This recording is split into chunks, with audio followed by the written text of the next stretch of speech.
Rozfúkalo sa podľa predpovede nejaký juh, takže skúsime na opačnú stranu.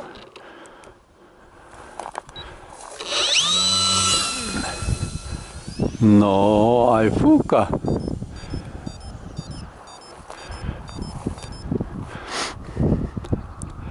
Nejakých 5 sekúnd motorového letu, tak skúsime. Áno si. Ikonický svah. Pred 40 rokmi sme sa nalietali. Hodne.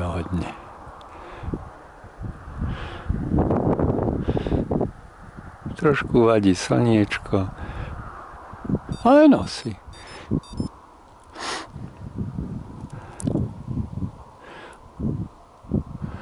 Spomenul som si na svahový model Karola Jungmana. Tu som ho mal prvýkrát v rukách. Na tomto svahu. Lietal veľmi podobne ako tento môj model. Moc nízko nelietam. Miniresko. Krásne svahovanie na babie leto roku 2025.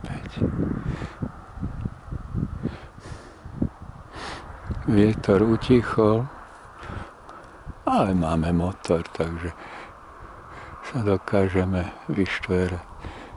Ale nosí.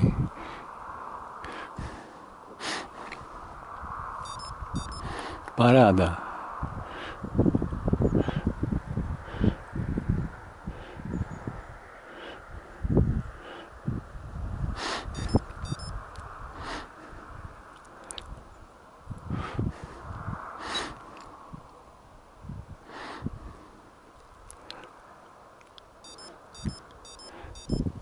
Asi stačí na ukážku. Dáme pristať.